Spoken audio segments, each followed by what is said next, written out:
Okay, hello, this is Rani Ahmed with you, and in this video we're going to tell you and explain to you how to install Haskell using the generic way, the Haskell programming language on your Linux machine using the generic way. Now, in this method we don't use the package managers like apt-get or yum or dnf. Okay, apt-get is the one that's used in Debian distributions like Ubuntu, Debian, Mint, whatever else, and yum and dnf is on Fedora. I've got yum is used on Red Hat and CentOS and such. Okay, so Haskell also uses something similar to yum and apt-get and dnf, but the problem with cabal is that it's not actually an or app like package manager. Okay, it's not a package manager at all.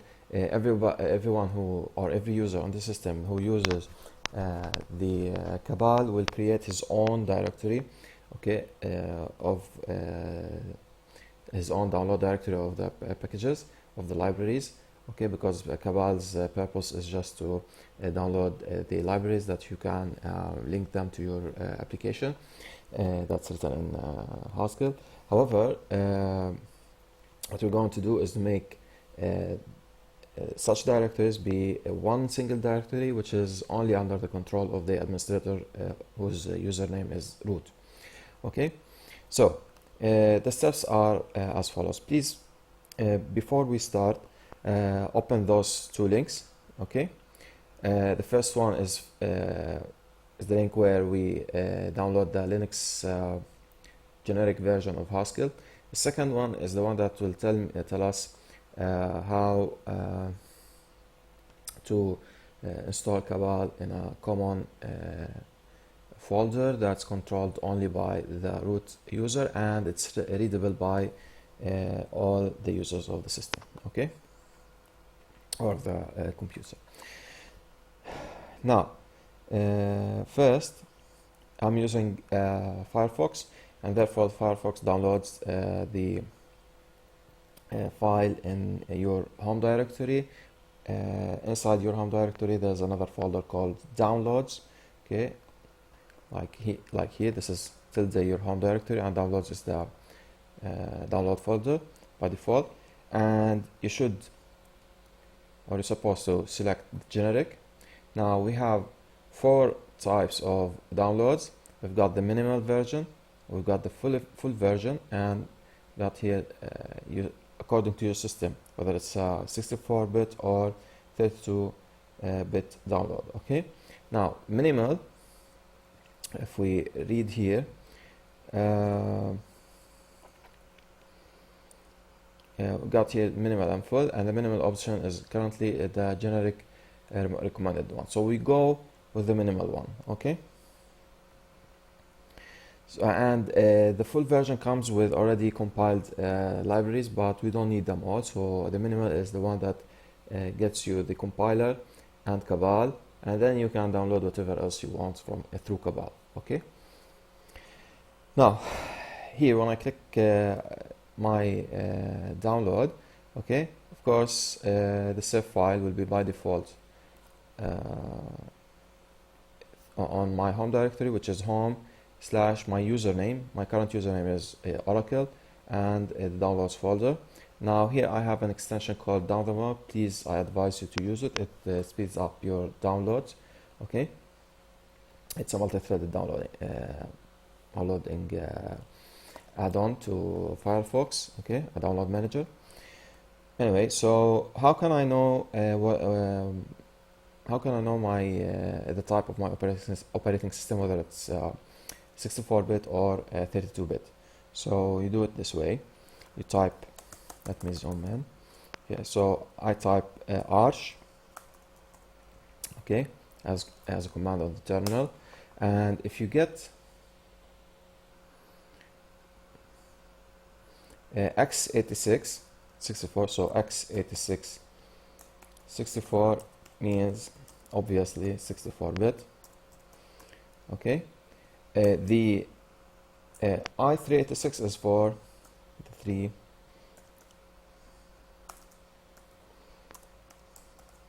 32-bit. Okay, for a 32-bit system. You don't need to know and understand what's the meaning of either. It's just that when you type arch, you get this. So you select according to your arch output. Okay, and arch is short for architecture.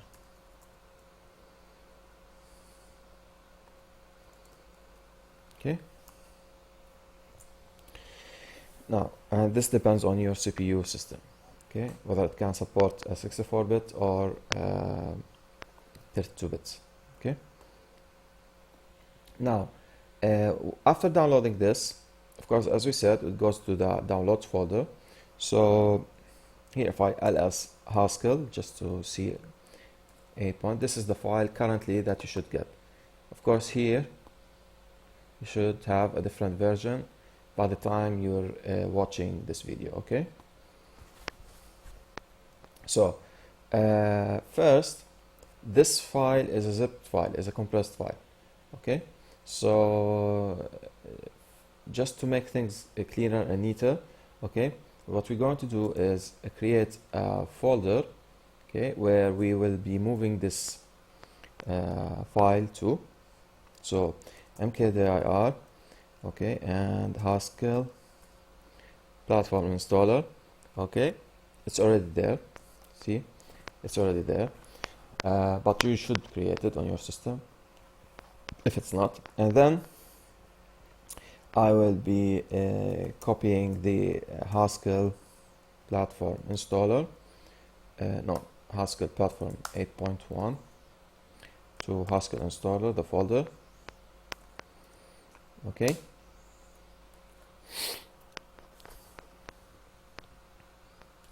Then I change to the directory that I've just made. Okay.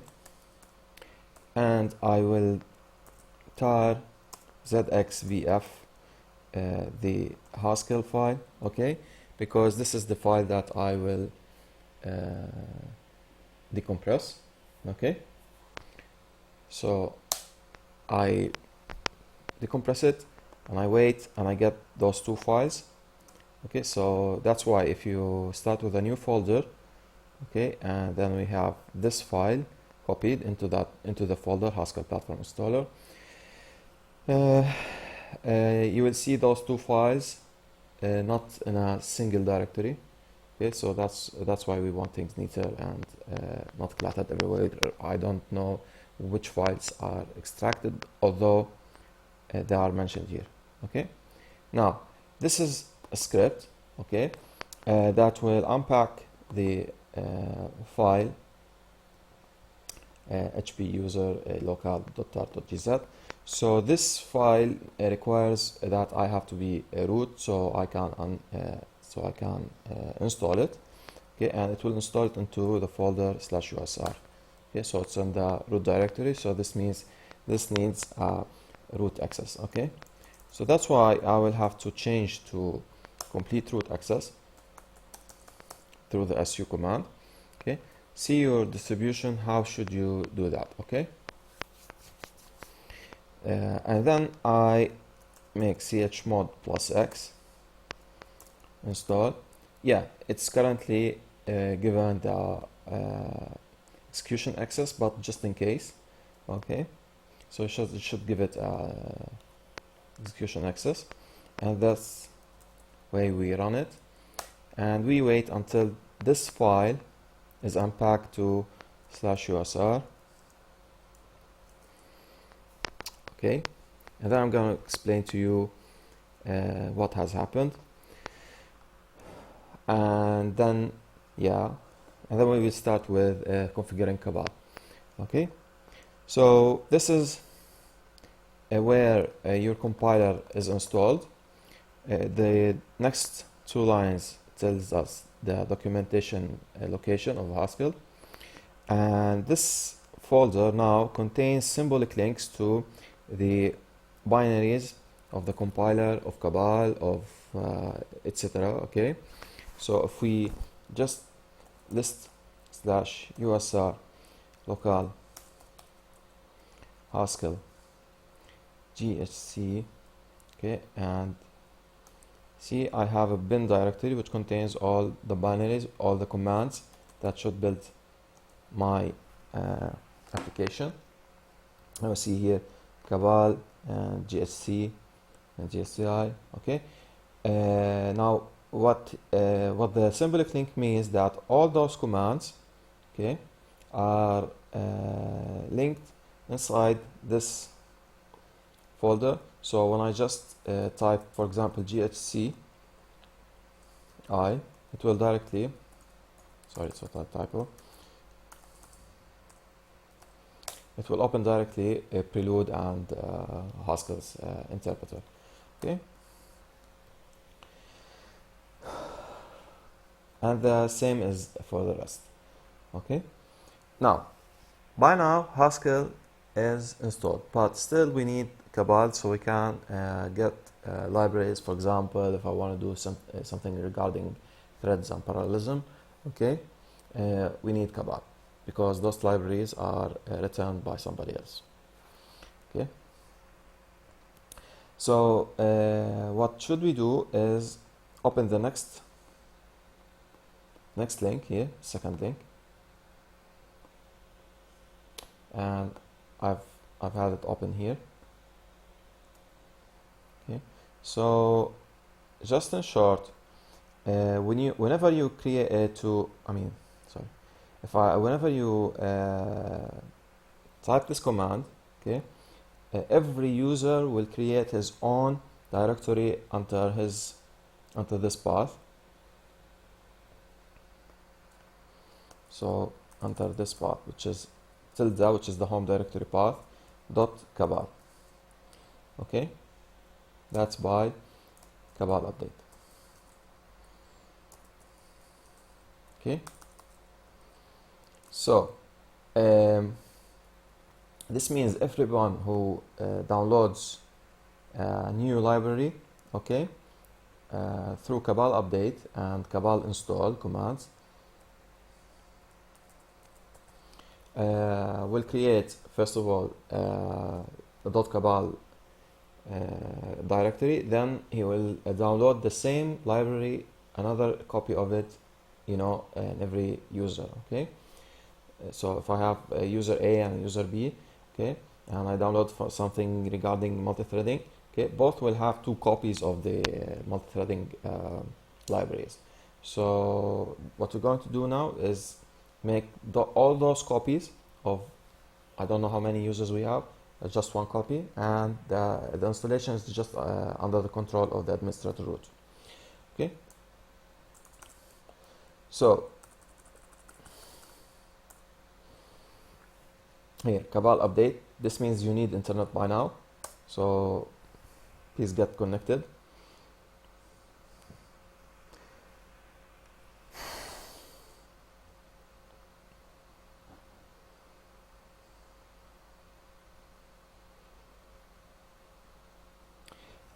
This needs some time.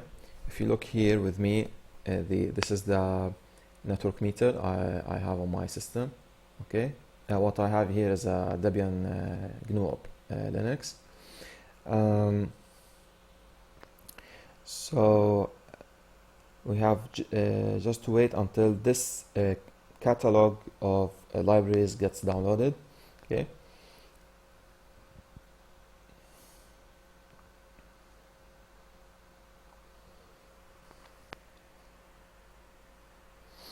And later we will make a directory, okay, according to this line. Okay, make a directory, and this directory is a common path for the libraries of cabal for all the users. Okay, and then I will move everything after I do the cabal update to this path again, to the common path. Then I will open the path here, okay, this highlighted path, to all users to be readable, okay, only readable. Okay, then I will remove here the directory of the root user, okay, of the user root, I mean the cabal directory. Then I will link the common folder to the .cabal directory of the user root. So in this way, next time user root downloads anything through cabal, through the command cabal install, it will I mean the cabal install would think that it's downloading actually here, but it's actually writing in this spot, okay, because of the symbolic links. Okay. Next, we will have to open the configuration of cabal here, okay, and change those values, okay, and then every user out there, okay, I will link him like what we did with the user roots over here, okay, and this way later he can use the cabal list, okay, to list the database of libraries available in the catalog, okay, and then later, okay, we put inside the root user, inside his bash rc file, okay, .bash rc file, this command, okay, this is custom command called cab install. So next time he just types cab install, for example, haskell-mpi to get things regarding multi-threading, okay, and multi-processing. Okay, so we have to apply those commands directly. You could have put them in just a single script and it will be done.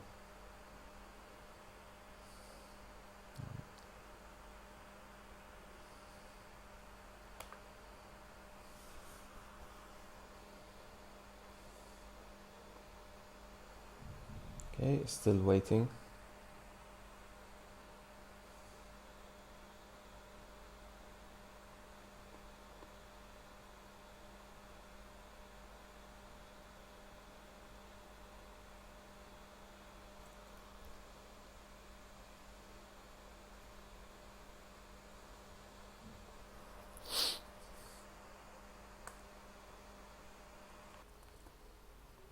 So again, this part here has to be done, this one has to be done inside the user's login, okay, and that's all, okay. So I'm just waiting for the Haskell to download the cabal directory, I mean the cabal catalog. Okay, so it's got downloaded. So now as long as we did that,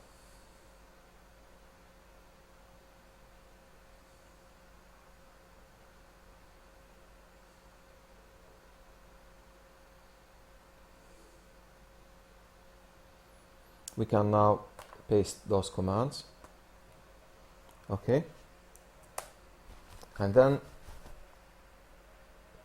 we move to the second group of commands.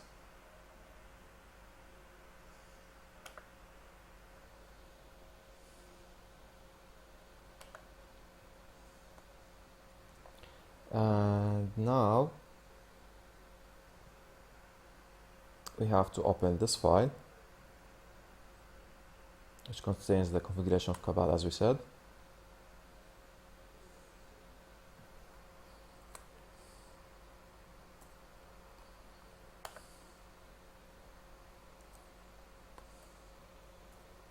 Use any editor of your liking, VI, Pico, Nano, Emacs, whatever. I will be using VI. I'm a fan of VI. Okay, so I changed this. Everything that starts with double dash like what we see here is disabled. It won't be read by the cabal. So I will copy this.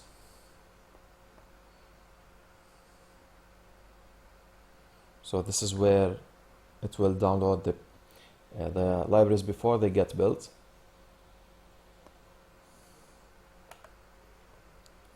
Okay, the most important option here for Cabal is the user install.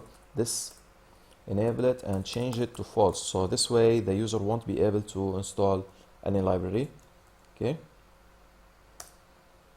Don't forget to save. And next we have build summary. Now everything that's built goes into this this path.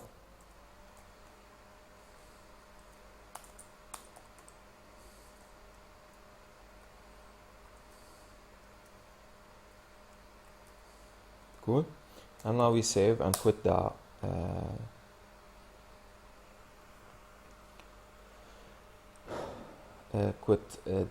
configuration file, and by now we're almost done. Okay, now this one is already I will have to do it for my own user, so I'll copy and I go to my current user here. See, it's now Oracle here in this terminal. In the other terminal it's root, so I'm going to link my own user, paste. Okay, and press enter. Okay, here it was made already before because I installed, so I will have to remove it. So rm tilde dot cabal. Okay, and I will link it again. Okay, now next time he say like cabal list and send it to list so it can be browsed. Okay, so this is my directory of or my catalog of libraries. So next time you should say on your root, okay, when I add this script or this custom command to my bash rc on the user root, so vi tilde dot bash rc, okay, and here you just paste it at the bottom, okay, of the file, okay, and quit. So next time you log out, okay, and su again to be a super user, I just have cab install, simple. And next time I will for example I want 3 models, okay, I will just do this 3 cab install 3 models, okay, it will install it for me, download the libraries, it will build them, yada yada, everything, okay, and we're done. Thanks for watching. Please even if you get errors when things are built, just be patient. People who are working in Cabal, they should fix this for you. If you get a library that doesn't work, doesn't get built, find the problem of why it's not getting built online. Cool. This is something that's out of my scope. Okay, and by now I'd love to ask you to subscribe to my channel and type your comments and type your likings. Okay, thanks, bye.